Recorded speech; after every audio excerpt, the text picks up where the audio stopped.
Glenn started our reflections on the 10 Commandments the other day, so it's probably no surprise that we're on the second commandment today. But what does it mean to not have any idols, to not have any images that we've created about God?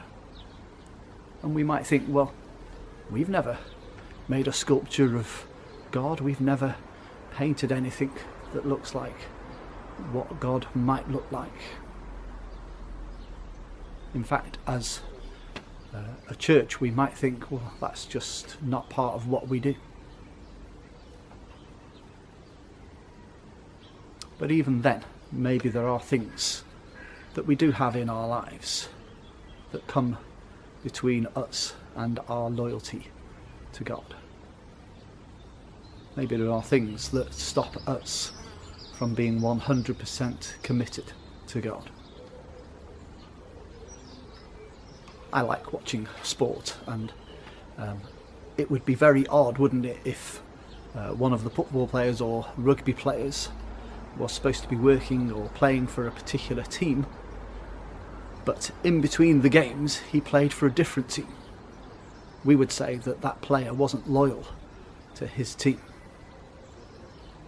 Or if the player signed a contract, a sponsorship deal with a particular organisation, they would be less than happy if that player then started taking adverts for different companies.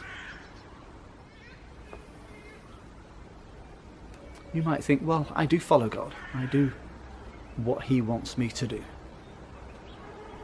But Jesus said to his disciples, you'll have no other gods before me.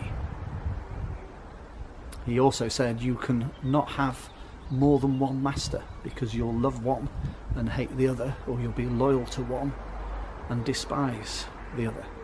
That's from Matthew chapter 6. So maybe what we need to think about if we're considering the second commandment is, what does that mean in our daily lives?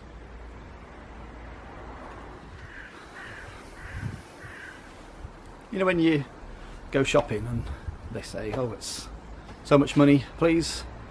So you start fumbling around, and then they say, oh, have you got a loyalty card? So then you start hunting through. Oh, hang on a minute, I'm sure it's one of these somewhere. And you kind of get your loyalty cards out and you put that in. I wonder if you've ever thought what that really means to us.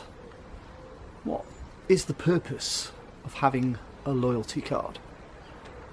I guess for most of the supermarkets or most of the places we visit, it's a way of trying to encourage us to keep going back to that place, to keep buying things from them. It kind of makes us feel like we're getting something back. It got me wondering if there was a Christian loyalty card.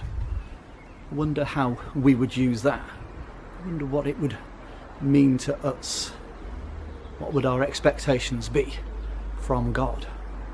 Or even what would God's expectations be from us? Would we present our loyalty card every week when we went to church?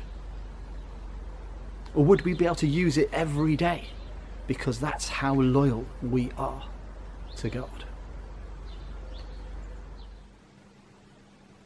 The Bible uses verbal imagery to describe God.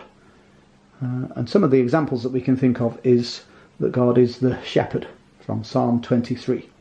God as a soldier in Exodus 15 verse 3. But what about God as mother? Isaiah 66:13. Or God as a lion in Isaiah 31 verse 4. Their images, their pictures, their descriptions, they were never meant to take the place of who God is. If we do formulate some sort of image in our mind that tries to make God into something that we can understand, then maybe we're wrong.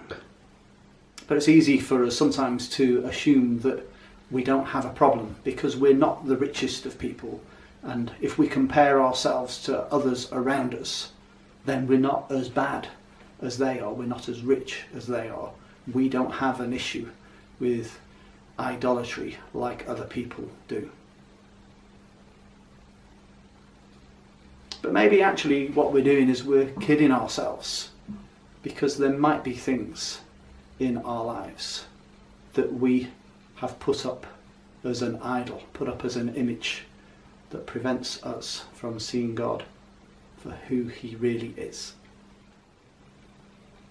You see, no humanly created image, whether it's in our heads, whether it's a physical thing, a drawing, a sculpture, anything like that, can adequately represent God. They just can't show God. But if you read in Colossians 1 verse 15, it reminds us that the Son is the image of the invisible God. So basically we can test the accuracy of any image that we might have or image that we might see, whether it's kind of giving us the right idea of who God is, by asking a simple question. Is it showing us who Jesus is? Is it showing us who God is?